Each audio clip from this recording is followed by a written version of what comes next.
You'd be surprised how quietly a marriage starts to crack. It wasn't a fight. There was no shouting match, no slamming doors or cruel ultimatums.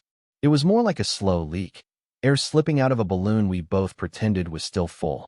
We still had dinner, still shared a bed, still talked about bills and weekend plans. But somewhere in the rhythm of domestic life, the music had stopped. The silence had taken up residence in our home. It was late, a Thursday night. We were on opposite ends of the couch. Netflix paused indefinitely, a half-empty bottle of wine between us. She was scrolling her phone. I was pretending to watch something I couldn't remember the name of. When she finally broke the silence, it felt almost procedural. "Have you ever thought about opening the marriage?" she asked, like she was asking about refinancing the mortgage. Her tone was light, curious, too rehearsed to be spontaneous. My eyes drifted from the TV to her face. She didn't look up, just kept scrolling. "No," I said, after a beat too long. "Have you?" She shrugged. "A few times. That should have hit harder than it did. But honestly, I felt more cold than angry. Like someone just cracked a window in December." "You mean, like a one-night pass thing?" I asked carefully. She finally looked at me. "Not exactly. More like making space. For experiences. For freedom. For sex," I said flatly. Her lips tightened, like I'd oversimplified. "For connection," she replied. I couldn't help myself. I gave a short, sharp laugh. Not because it was funny, but because something about it was so absurdly clinical. Like we were discussing diet plans, not the decapitation of our vows. "Jesus," I muttered, shaking my head. "What?" she asked, defensive now. "You're talking about sex with other people like it's self-care. Don't reduce it like that. And you don't think this might be a symptom of something wrong between us?" She hesitated. "I think it's just reality. People aren't wired for monogamy. We've been coasting for years." Coasting. That word stung more than anything else. I'd always assumed we were steady. Stable. I thought that counted for something. That maybe being the guy who never cheated, who always came home, who remembered her mom's birthday, would be enough. Apparently, steadiness looked a lot like boredom from her side of the bed. I tried to play it cool. "Okay then. Who would you sleep with?" "Just curious." She didn't answer, just gave a shrug, the kind that says it could be anyone. Or worse, that it already had been. So I threw out a name. "Your boss," I said, half laughing. "What's her name again?" "Diana?" That made her laugh. Not the polite kind. Not the kind you give to defuse tension. No, this was sharp, dry, cutting. "Diana," she said, smirking. "Please." She wouldn't look at you twice. It was offhand, an afterthought, but it stuck in my ribs like a blade. She wouldn't look at you twice. I don't remember what I said after that. Probably something sarcastic. Maybe I laughed again, pretending it was all in fun. But that line, it didn't leave me. She went to bed before me that night. Left her wine glass half full, as usual. I stared at the TV for another hour, not seeing anything, just trying to name the feeling in my chest. It wasn't jealousy. It was the realization that she didn't see me anymore. Not as someone who could spark her pulse. Not as someone who had weight or gravity in her life. I was furniture. Familiar. Functional. Replaced easily. The next morning, she acted like the conversation never happened. She kissed my cheek as I left for work. Asked if I could pick up oat milk on the way home. Like nothing had changed. But something had. And the worst part was, I couldn't stop hearing her laugh. That dismissive little spike of sound that made my stomach twist. I'd made a joke, and she'd turned it into a confirmation. Her boss wouldn't look at me twice. And her tone said, "Neither do I." That night, I looked Diana up. Just out of spite. Her LinkedIn, her company's about page, even a video interview from some industry panel. I watched it twice. Not because she was attractive, though she was, but because there was something about her energy. Focused. Composed. No bullshit. She didn't smile often, but when she did, it was deliberate. Something about her felt real. My wife had laughed at the idea that someone like Diana could see me. Not just sexually, but see me. Like I had nothing worth offering someone like that. No intrigue. No depth. And yet, watching Diana speak, something weird happened. For the first time in months, maybe years, I wanted to be seen. Not desired. Not used. Not tolerated. Seen. It wasn't about revenge. Not yet. I wasn't planning anything. But in that moment, a quiet question formed inside me. What if she's wrong? The day everything shifted started like any other. Coffee, a long commute, and a meeting I didn't want to attend. We just signed a new partnership with a tech-forward consulting firm. One of those sleek, multi-hyphenated operations that charged a premium for telling you what you already knew, but prettier. My company was small, stable, the kind that built relationships rather than headlines. We were being looped in as the infrastructure lead on a joint venture. My job was to make sure nothing caught fire. What I didn't know when I walked into the room that morning was that her company, my wife's firm, was the one spearheading the entire project. I didn't even realize it until I saw the branding on the presentation slides. And then the door opened. Diana stepped in, flanked by 2 junior associates and an assistant. The room straightened itself around her. Men adjusted their postures. Women glanced up from their notes. She didn't smile. Didn't need to. She simply arrived, and that was enough. Our eyes met across the conference table. She gave a nod. Nothing warm, nothing cool. Just precise. It was the same look I'd seen on that industry panel video weeks ago. The kind of look that said, "I see you, but you'll have to earn the rest." I introduced myself when the moment allowed. She already knew my name. "I've read your specs. Clean work," she said after the kickoff pitch. I like clean work. There was no handshake, no small talk. Just that slight tilt of her head, a flicker in her gaze, and then she sat. It shouldn't have meant anything. It was just a meeting. But something about her tone, low, clipped, measured, tightened something in me I didn't know had gone slack. The meeting was intense. She led the room like it was an orchestra. She didn't raise her voice. She didn't interrupt. She simply asked questions no one else was prepared for and waited with that sharp, quiet patience for answers that didn't insult her intelligence. When I spoke, I expected her to redirect or dismiss. Instead, she listened, fully, leaning back in her chair, fingers steepled in front of her mouth. Her eyes locked on mine with such concentration that I felt both exposed and chosen. She pushed back once, on a risk mitigation detail. I defended the design without ego, just facts and context. She didn't soften, but she nodded, slowly. Fair point.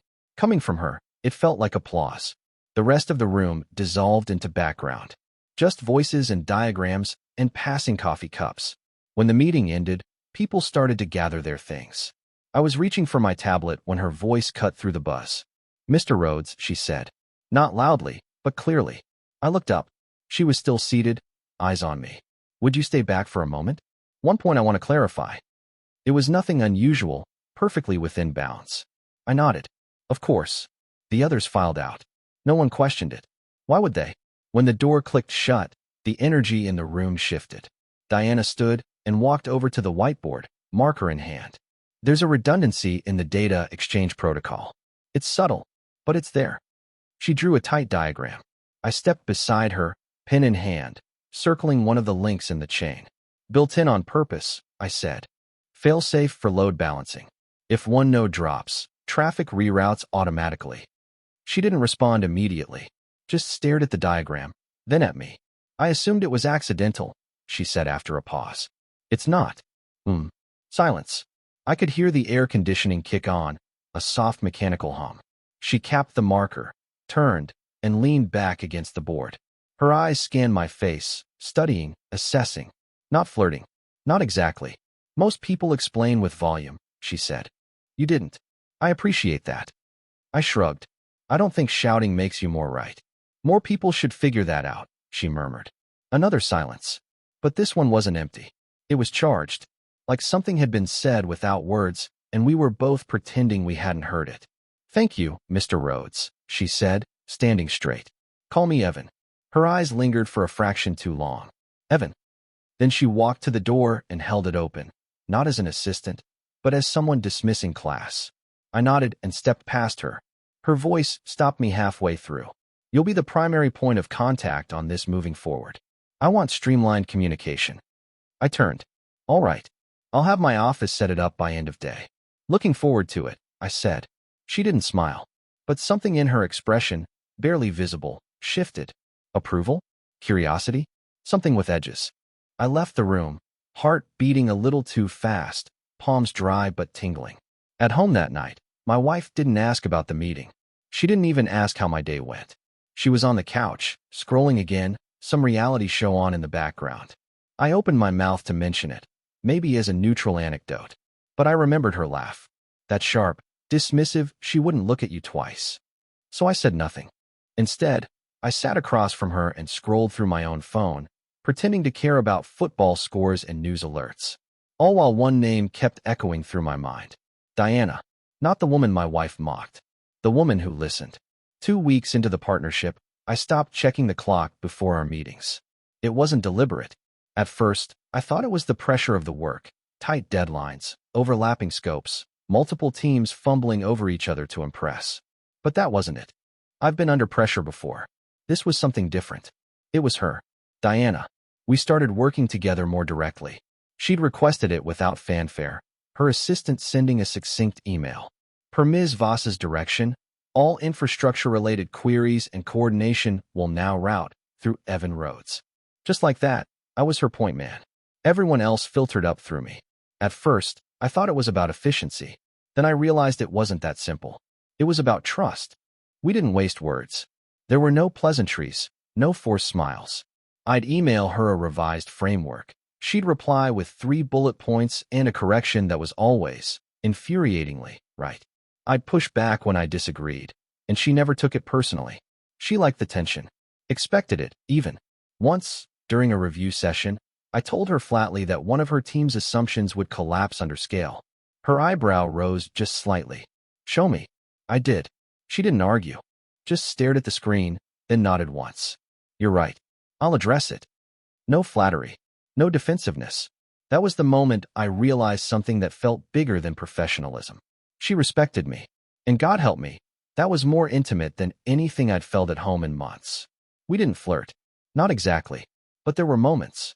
One day, we were on a video call with a dozen people. Some executive from her side kept interrupting, talking over her, correcting her unnecessarily. I watched her jaw tighten, just slightly, as she let it slide for the 3rd time. Diana, I said, cutting in. Can you clarify your original point before we get too far off? Her eyes met mine through the camera. A flicker. Not gratitude. Not surprise.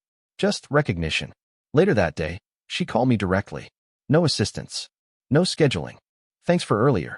I didn't pretend not to know what she meant.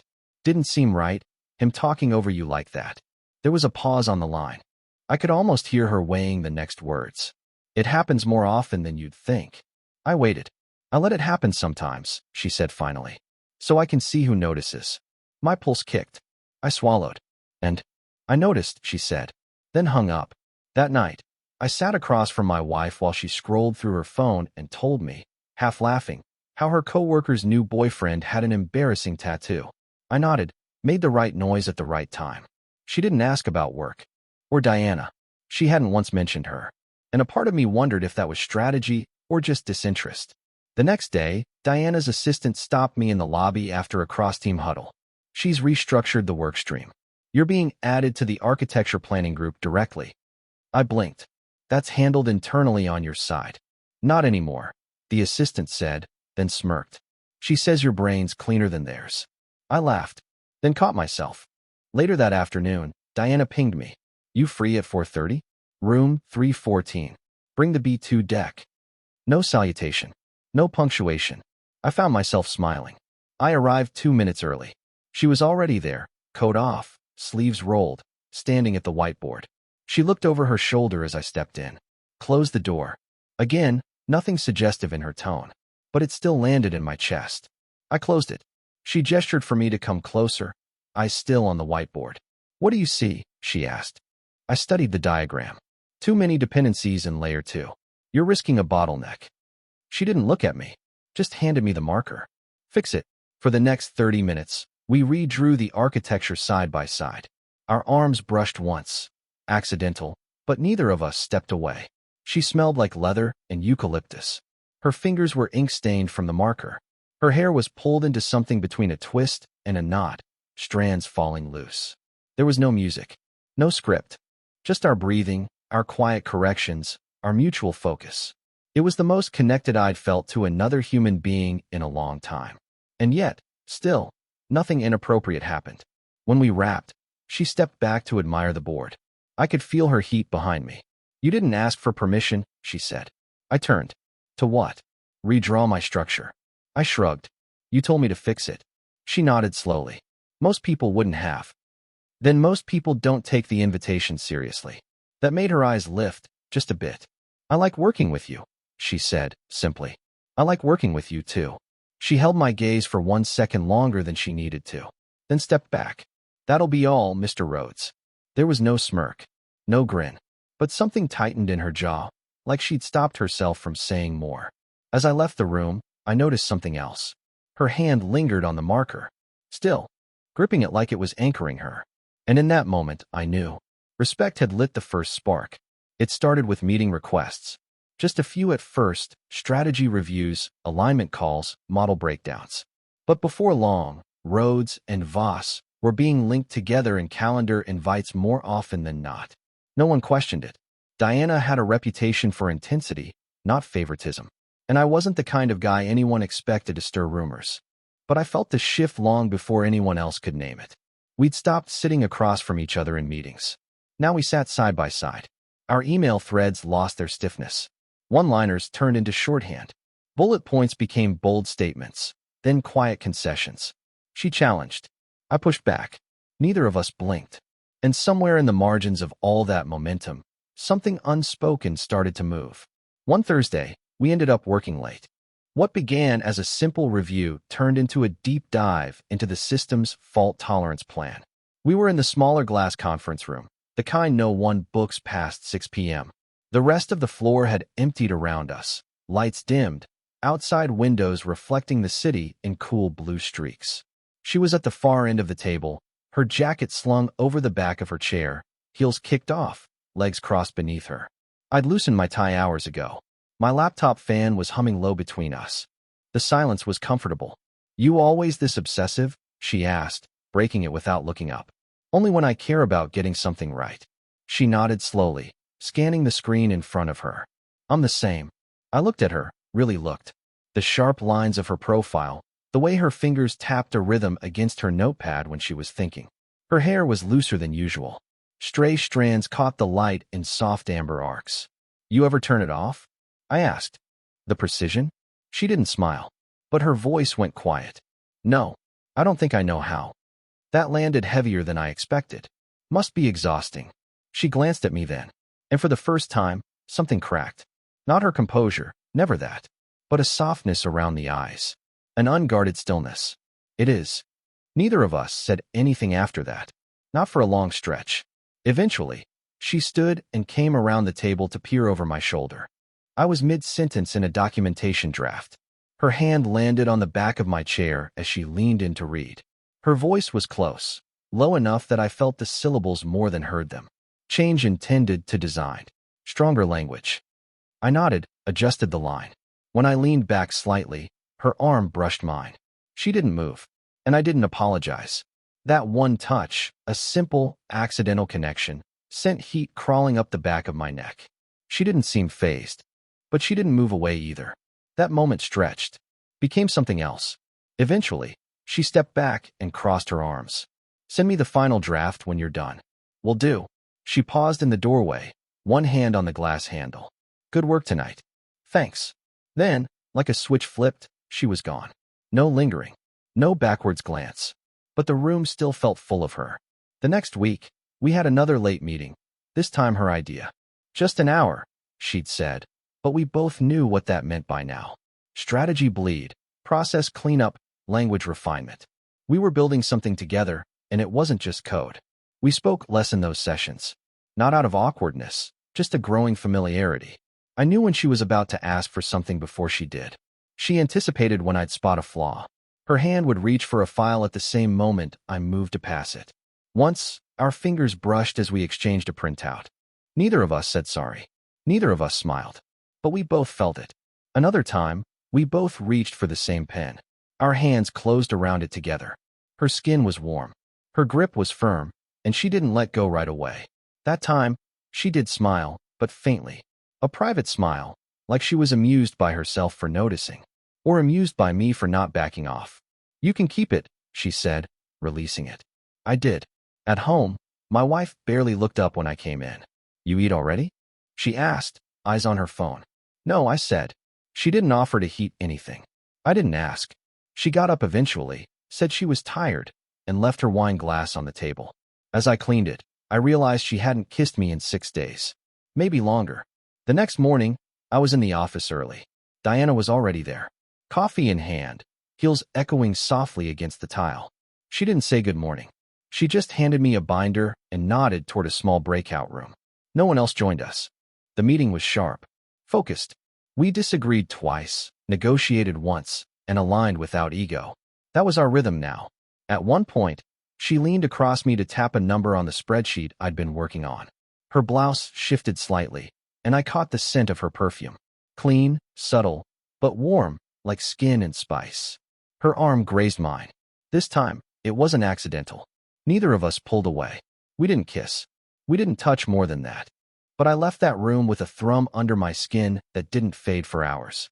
We hadn't crossed a line, but every moment now felt like we were standing on it. The meeting was supposed to end at 7. It didn't. By the time we looked up from the final risk assessment, the office was nearly silent. The cleaning crew hadn't reached our floor yet, but the lights in the adjacent wings were already dimmed. Outside the windows, the city had softened. Less glare, more glow.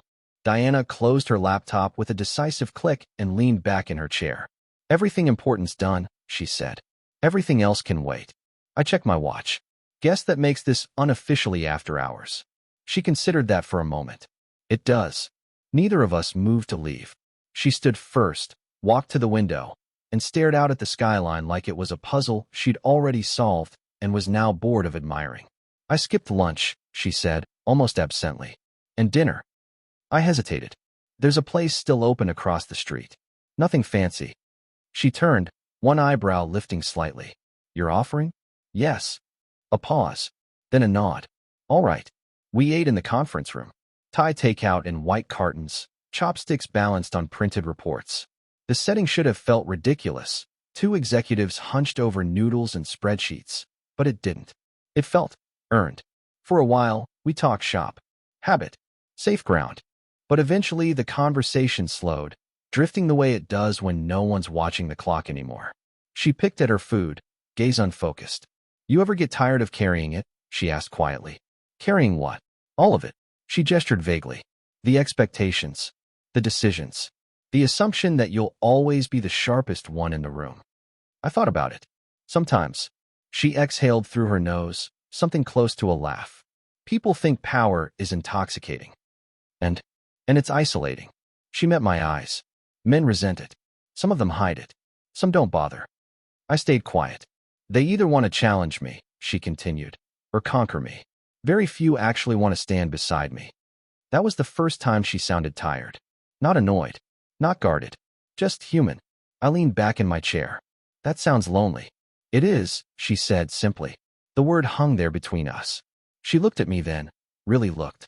Not the measuring gaze she used in meetings. Not the controlled assessment. Something else. Something stripped down. Why do you put up with it, she asked. With what? With being ignored, she said. I see how people talk over you. Assume you'll just adapt. Fill in the gaps. You're overlooked. I felt that land deep. Deeper than it should have. I didn't realize it was that obvious. It is to me. I hesitated. This wasn't professional territory anymore. But she hadn't flinched away from it. And neither did I. Being unseen hurts more than rejection, I said finally. At least rejection means someone noticed you first. Her lips parted slightly. She didn't respond right away. I didn't expect you to say that, she admitted. I don't say it often. No, she said softly. I imagine you don't. Silence settled again, but it was different now. Less charged. More intimate. Like a door had opened and neither of us rushed to close it.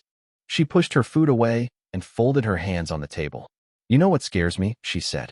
That if I ever stop being this, she gestured to herself.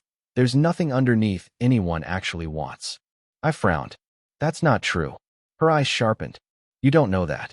I know this, I said. You don't lead the way you do because you're afraid. You lead because you're precise. Because you care. Because you see things others don't. She watched me carefully, like she was deciding whether to believe me. And you? She asked. What scares you? I didn't answer immediately. The room felt smaller now. Not claustrophobic. Intimate. That I'll disappear, I said.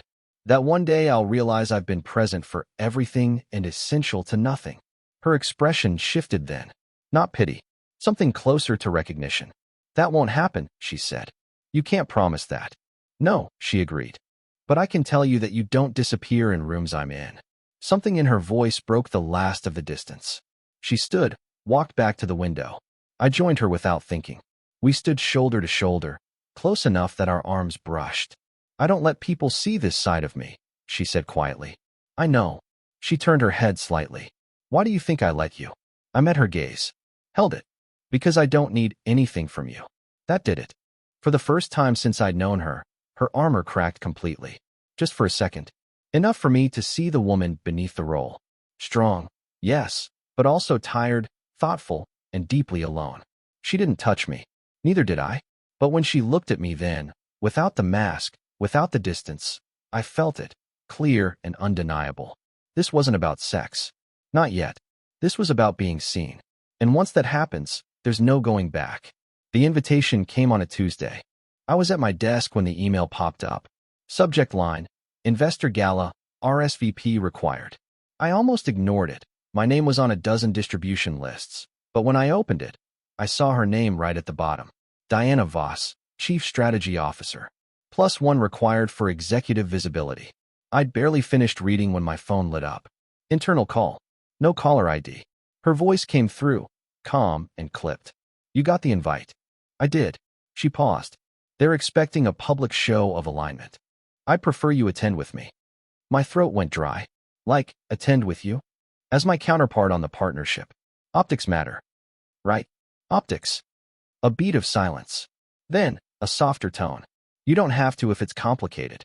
I thought of my wife on the couch, legs draped over the armrest, phone glowing against her face. I thought about the last time we dressed up together. Maybe a wedding. Someone else's. No, I said. It's fine. I'll go. I'll have my assistant coordinate. Thanks. She ended the call with her usual finality, but I sat there for a long time afterward, staring at my monitor like something irreversible had just begun ticking forward. That night, over dinner, I mentioned it. Casual. Like a footnote. There's a gala next Friday. Big investor thing. I'll be going with Diana. Just for presentation. She barely looked up from her plate. Makes sense. Don't let her intimidate you. I blinked. I'm not intimidated by her. My wife smirked. Sure. Just don't drool on her shoes. It was meant as a joke, but it didn't land that way. She said it with the kind of glib detachment she usually reserved for reality TV commentary. She's not like that, I muttered. She raised an eyebrow. What? Like the type who screws her colleagues? I stared at her. Relax, she said, laughing. You're cute, but you're not her type. I opened my mouth, closed it again. She stood and took her plate to the sink. Besides, she added, I've got plans that night too. Jim, guy from my team. We're doing drinks after the pitch wraps. I turned in my chair. Jim. Tall. Funny. Maybe too into his hair, but whatever. It's not a date. She grinned. Unless it is. Something in me shifted. So this is what we're doing now? I asked. She shrugged. We said we'd be open. I'm just living in the openness. No rules. No lies, she said. That was the only rule. She left the kitchen, humming to herself. My pulse thudded in my ears. It wasn't jealousy. Not exactly. It was that same familiar, suffocating feeling of being small. Dismissible. Uneventful. That night, I didn't sleep. I stared at the ceiling, picturing her with him. Not the sex. The way she might laugh with him. How her hand might touch his arm in public without thinking. And then I imagined Diana's voice in my ear, low and even. Optics matter. The week leading up to the gala moved fast. Diana and I were looped into planning sessions, prep calls, board briefings. Our names were paired so often now. People stopped saying them separately. She was different that week, sharper, more focused, but also more careful. No lingering touches. No lingering looks. It was like she'd put the walls back up, reinforced them even. I didn't take it personally. It was how she protected herself. But still, I missed the soft cracks in her armor. On Thursday, I got a text from her assistant. Black tie. Car will arrive at 6:10. Ms. Voss requests promptness. When the car pulled up in front of my building, I saw her inside before the driver even opened the door. She was radiant. Not beautiful in the glittery, performative way my wife tried to mock. Diana wore black. Sleek. Minimalist. Intentional. The neckline high, the back exposed, her hair swept up in a clean twist that showed the sharp angle of her jaw. She didn't smile when she saw me, but her eyes did something. A tiny flicker. A confirmation. "You clean up well," she said as I slid in. "You too," I said, and instantly regretted the simplicity of it. She looked ahead. "This isn't about making a scene. We're aligned. That's all that matters." Right. But when her leg brushed mine as we turned a corner, neither of us moved away. The ballroom glowed in golds and silvers. Marble floors. Champagne towers. Suits and gowns and murmurs of money behind every laugh. She kept a light hand on my arm. Polite, practiced, but deliberate. People noticed. When we reached the board members' circle, she introduced me with full formality. "This is Evan Rhodes," she said, "our strategic infrastructure partner. He's the reason the integration is ahead of schedule." The chairman smiled at me like I was someone worth listening to. Diana stood beside me, tall, poised, eyes forward. Then, just before the toast, I saw my wife walk in. Red dress, hair curled, arm linked with Jim. She didn't look for me right away, but when she finally did, her expression shifted. Just slightly. Her eyes caught on Diana's hand on my arm. That was the moment the air in the room changed. Not for Diana. For me. For the first time, I wasn't the quiet shadow at someone's side. I wasn't the safe husband waiting at home. I was being seen by the one person who never expected me to be anything more than forgettable. And I saw it in her face. A flicker of uncertainty, of something breaking. The sound in the ballroom was like glassware breathing, chatter muffled under the gentle clinking of champagne flutes, heels tapping polished marble, laughter smoothed to a hush. It was meant to feel elegant, controlled, but in that moment, it just felt loud, because my wife was here, and she wasn't alone. I watched her move through the crowd like she was auditioning for a better version of herself. Her red dress was loud in a sea of black and navy. Slit high, neckline low. Her laugh, God, that laugh, was exaggerated, stretched, performative. Every flick of her hair and clench of her fingers around Jim's arm screamed, "Notice me." Diana stood beside me, motionless. We were across the room, near the main presentation dais, flanked by department heads and shareholders. I hadn't said anything yet, but I felt my pulse spike the moment I saw them walk in. She hadn't seen us. Not yet. "Is that your wife?" Diana asked, her voice neutral. I didn't answer right away, but then I nodded once. Diana didn't turn to look again. She just sipped her drink, eyes forward. Calm, composed. I, on the other hand, was unraveling quietly under the weight of everything unsaid. She was touching Jim too much, laughing too hard, leaning into him like a teenager at prom. He looked smug, of course, collared, waxed, and barely aware that he was playing second string in a game much larger than him. And then her eyes found me. I didn't flinch. I stood there beside Diana, shoulders straight, suit fitted, her hand still gently resting on my arm. I saw it hit my wife like a flashbulb. Her face froze for half a second. The kind of pause people make when they've misjudged a step on a staircase and realize they might fall.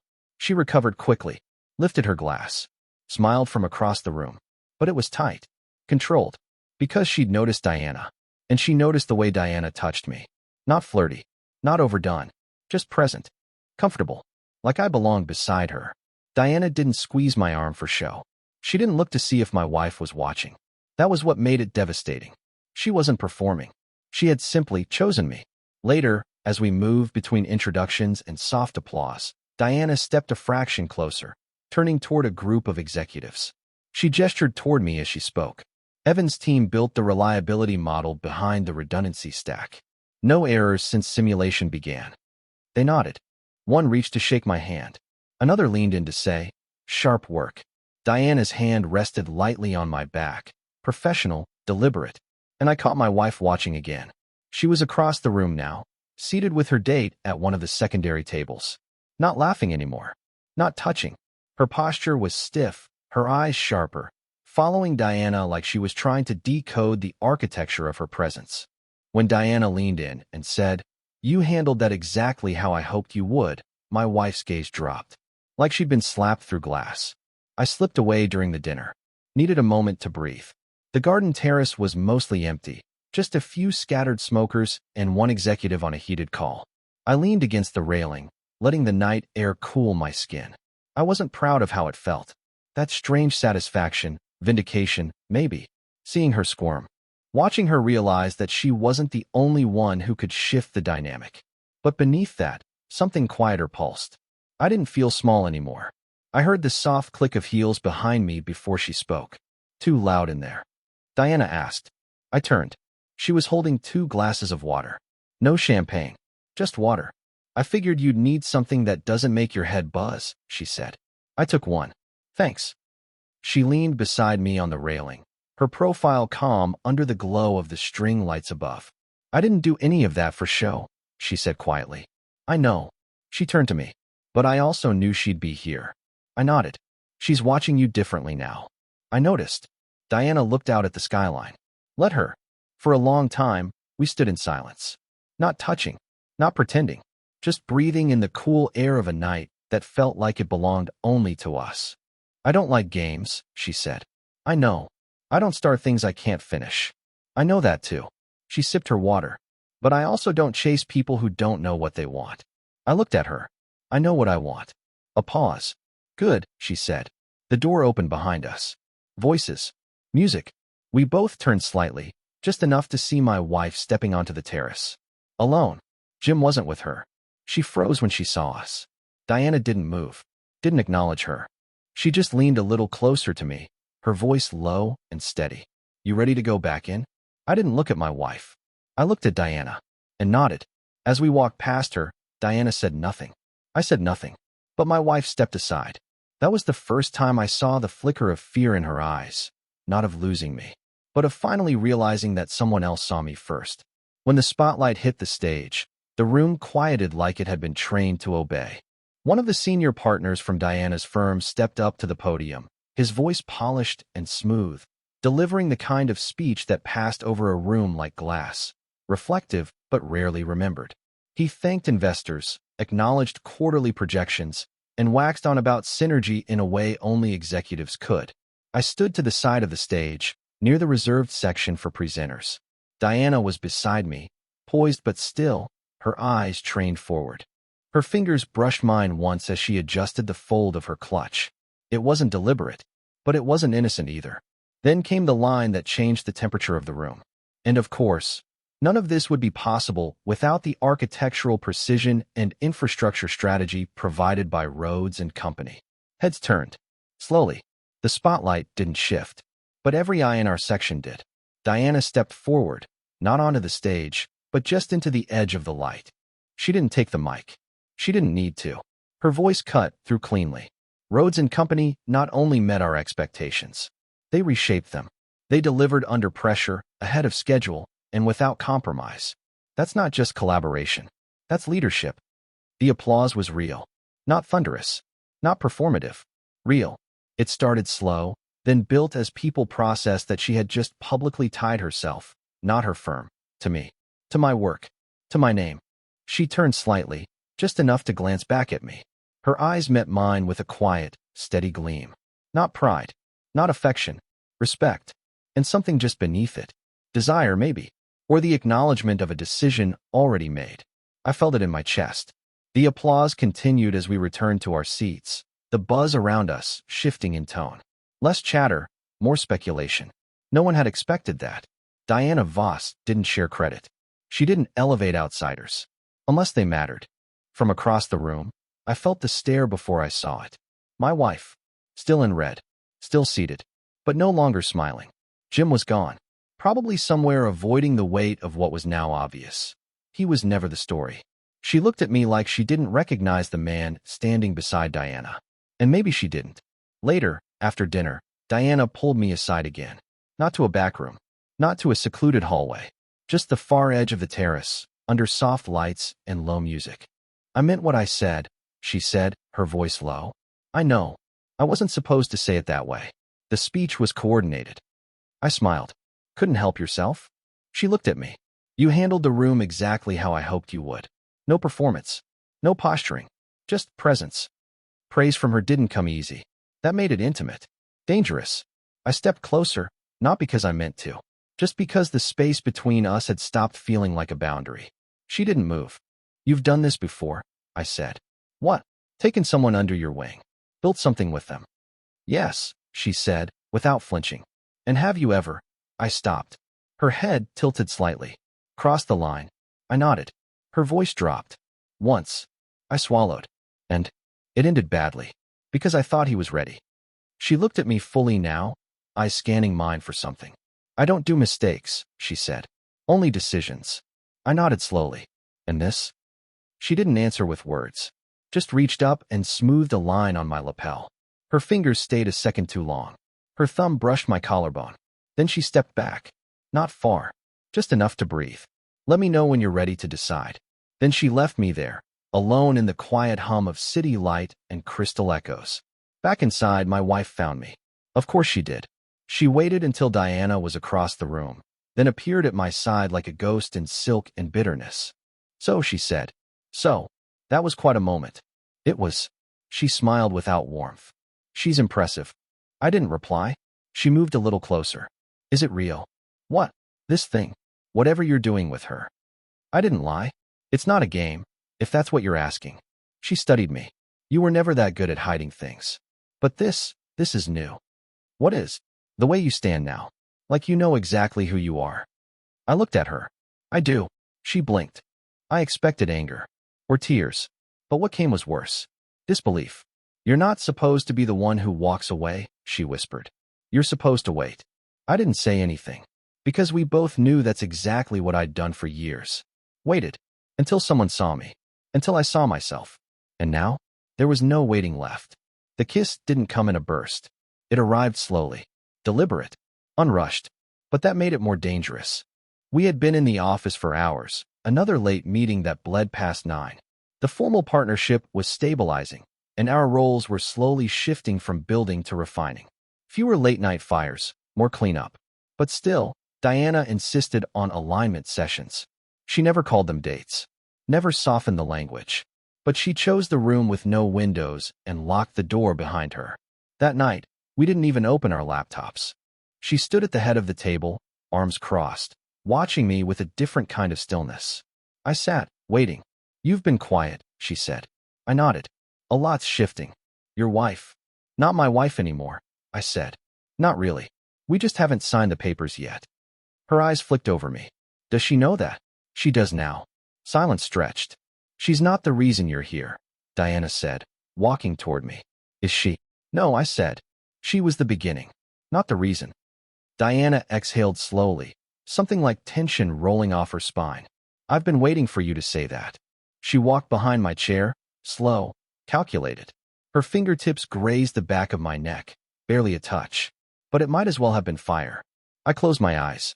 Swallowed. She's not your shadow anymore, she said. So the next move is yours. I stood, turned to face her. I won't be your rebellion, I said. I'm not here to be proof that you can take what she overlooked. Her jaw tightened, just for a second. Then it softened. Good, she whispered. Because I don't want proof. I want choice. She stepped closer. I don't play at this, she said. I don't have office affairs. I don't make messy decisions. And I sure as hell don't throw myself at men who flinch. I haven't flinched, I said. Not yet. I reached out and touched her wrist. She didn't move. Her skin was warm, pulse steady. The air between us hummed with a tension that had nowhere else to go. I'm not going to ask if this is a mistake, I said. Because you already know it's not. And then, she kissed me. Not like someone trying to steal something. Not like someone trying to test a boundary. She kissed me like a decision. Firm. Measured. Intentional. I met her there. We stood in the middle of that glass-walled room like two pieces of a puzzle finally allowed to click into place. No rush. No tearing. Just gravity. When she finally pulled back, her eyes searched mine. I don't lose control, she said. But I will choose it, if it's with the right person. I brushed her hair back from her face. Then choose. I already have. She turned and walked to the window, even though the blinds were drawn. I'll be stepping back from the day-to-day soon, she said. To keep the optics clean. You don't have to do that. I do, she said. I've built too much to let it slip into gossip. I nodded. Does that change anything for you? She asked. No, I said. It makes it real. She looked over her shoulder. We'll handle this clean. No scandal. No heat. We're already past heat. She smiled, rare, unguarded. I stepped forward, not to restart the kiss, but to stand beside her. We watched our reflections in the black glass. Her in her tailored dark blouse, me with my sleeves rolled up, the last threads of restraint still holding between us. It won't be easy, she said. I'm not looking for easy. I'm not offering comfortable. I'm not asking for comfort, I said. Just honesty. She turned to face me again. No more posturing. No more shadows. This is your last out, she said. I'm not leaving. She took my hand then, not a gesture of passion, but of claim, of commitment, of intent. We stood there for minutes, maybe more, palms pressed together like something ancient and human. When we let go, something had shifted. The air, the rules, us. The kiss hadn't changed everything, but it had ended the waiting. Later that night, I sat in the parking garage, my hands on the wheel, engine off. My phone buzzed once. Her. My wife. Or no, not anymore. The screen flashed her name. I let it ring. I'd already made the call. Already packed the last of my things into a small storage unit. Already left the spare key on the counter with a note that read, "We both stopped looking." I just finally noticed. She wouldn't reply. She didn't need to. Because somewhere in that gala, in that silence between applause, in that terrace moment where Diana said nothing and meant everything, my wife had seen it too. She wasn't losing me to power. She was losing me to respect, to something she never bothered to offer, to someone who had seen me not as a placeholder, but as a choice. I didn't tell her. I didn't need to. The house was quiet when I stepped inside the next morning, not early, not late. Just enough time for absence to feel intentional. My key still worked, but that wouldn't be true much longer. The dining table was cluttered, mail, a coffee cup with smudged lipstick, her scarf still looped around the back of the chair like she forgot it had a purpose. She wasn't in the kitchen. I heard the faintest sound upstairs, a drawer shutting too hard, or maybe a shoe kicked against the closet wall. Then footsteps. She came downstairs barefoot, her hair pulled into a lazy knot. Not styled, not considered. Her robe was knotted like armor. The air around her was already primed for war. "You're just getting in?" she asked. No. That threw her off. Her mouth opened slightly, probably expecting a lie, maybe even hoping for one she could scoff at. "You stayed with her." I didn't respond. "Wow." She crossed her arms. "So this is it? You're just gone now?" I walked past her into the living room. The duffel I'd left before the gala was still on the couch. I picked it up. "You're not even going to deny it?" "No." She scoffed. "Unbelievable." I turned. "You wanted an open marriage." "Yeah. And you were supposed to be too boring to do anything with it." She said it like a joke, but her voice cracked halfway through. "Then maybe you should have read the fine print," I said. She looked at me like she didn't recognize my voice. "You think you're better than me now?" "No," I said. "I think I stopped pretending to be smaller than I am." She paced. Aimless, agitated. "It's her, isn't it? You think you're special because she picked you. But you're not." "She didn't pick me to prove a point," I said. "She picked me because she saw something you refused to." She flinched. "That woman," she hissed, "isn't better than me." I met her eyes. She never had to say she was. The silence after that was suffocating. She sat on the arm of the chair like her legs wouldn't hold her. Her bravado started leaking out of her posture, out of the edges of her expression. "He ghosted me," she said quietly. "Jim." She nodded, eyes glassy. "After the gala. Just stopped answering." I didn't feel satisfaction. I didn't feel pity either. Just emptiness. Like the last string had snapped between us, and there was nothing left to hold on to. She laughed bitterly. "He said I was distracting, that I was trying too hard." I waited. "I wasn't even that into him," she added. "I just wanted to feel something." "You wanted to win." She blinked. "What?" I sat across from her. "You brought him to that gala because you wanted to be seen. You wanted me to see you with someone younger, taller, someone who still looked at you like you were the headline." She didn't argue. "But you didn't expect her." She looked away. "You thought I'd stand at your side, ignored, invisible, just like always." Still no argument. "And when I didn't, when I walked in with someone who actually respected me." "She doesn't love you," she snapped. I nodded. "Maybe not." That hit her harder than I expected. "But she sees me," I continued. "She listens when I talk. She challenges me without mocking me. She pushes without humiliating. And when I'm in the room, I don't feel like wallpaper." Tears were forming now. She blinked them away like they were embarrassing. "I didn't mean for it to happen like this," she whispered. "I know. Then why does it still feel like you're punishing me?" I shook my head. "I'm not punishing you. I'm just done waiting for you to care. She stood, walked to the window, crossed her arms again. The robe slipped slightly off one shoulder, but she didn't fix it. I thought I had time, she said. I thought if I pushed hard enough, you'd chase me again.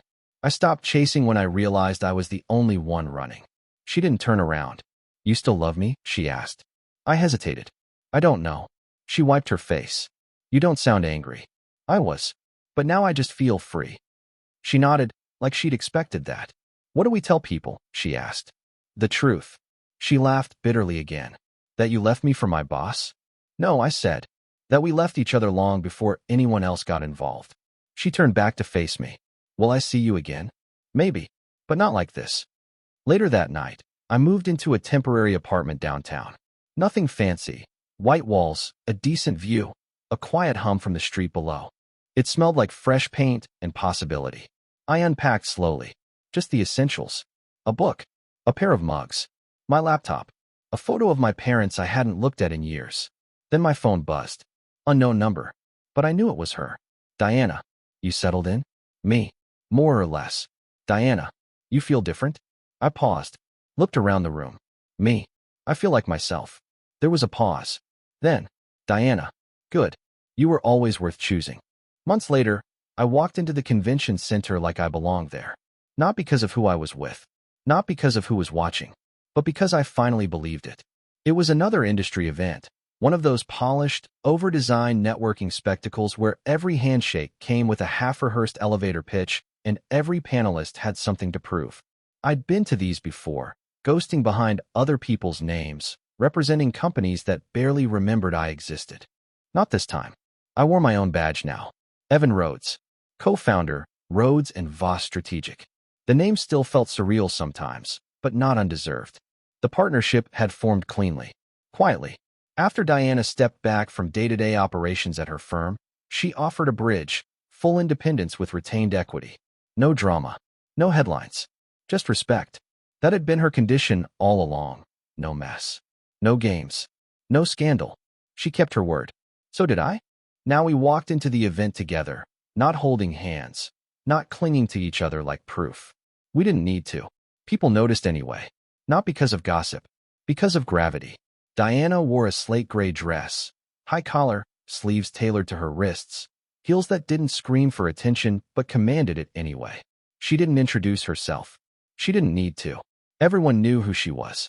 They just didn't expect her to stand at my side, equal, composed, proud. We moved through the crowd like we had nothing to prove, because we didn't. I caught glimpses of recognition as we passed. A few whispered names, some long looks, and then I saw her. Across the room, alone. My ex-wife stood near the back of the main networking hall, sipping wine she probably didn't like, posture tight, expression unreadable. She looked different, not worse, just smaller, like the performance had ended and she didn't know what role to play next. Her eyes found me, then Diana, then the space between us. There was no drama, no confrontation, just a long, slow breath as she processed what she was seeing. Diana didn't acknowledge her. She wasn't cold, she was disinterested, like someone who had already made peace with where the past belonged. Eventually, Diana turned toward a group of executives near the main panel stage and gestured to me without pause. This is my partner, she said, her voice clear and strong. Evan Rhodes. Partner. Not colleague. Not associate. Not consultant. The word echoed in the space between all of us. She didn't say it with pride, or heat, or defiance. She said it like fact, like something final. I caught my ex-wife watching again. Her hand tightened around the stem of her glass. She wasn't angry. She wasn't bitter. She was just quiet. And in that silence, I saw it. The realization that Diana hadn't chosen me out of revenge. This wasn't some calculated power play or response to an insult. She hadn't picked me to prove a point. She picked me because she saw me, because I'd stopped asking to be seen, and started acting like I already was. Later, after the event, we sat in the hotel bar, not because we needed to decompress, but because neither of us had anywhere else to be. Diana sipped something neat, her eyes scanning the emptying floor with a calm that never looked bored. You handled that well, she said. I shrugged. Wasn't much to handle. Could have been. She didn't matter anymore. Diana looked at me over the rim of her glass. She did. I nodded. She did. But not like this, she said. No, I said. Not like this. She leaned back in her chair. You regret anything? Parts, I admitted.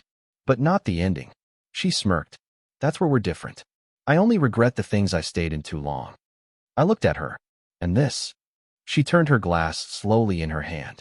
This isn't about staying. This is about choosing. Again and again. There wasn't a rush of heat. No dramatic kiss. Just her hand sliding across the table to rest over mine. Warm. Steady. I'm not interested in being anyone's reward, she said. You're not, I said. You're the one who saw me. She squeezed my hand gently. And I realized something then. It wasn't the betrayal that had broken me. It was the absence. The hollow silence of years spent shrinking myself to fit inside a marriage that wanted my presence, but not my person. Diana didn't fix that. She didn't try. She just made space for me to stand up straight again. And once I did, I didn't want to sit back down. Before we left the bar, she looked at me once more. You ready for what comes next? She asked. I smiled. I think I've been ready for a long time. She stood, and we walked out together. No spectacle. No applause. Just two people, seen, finally, by the only eyes that mattered.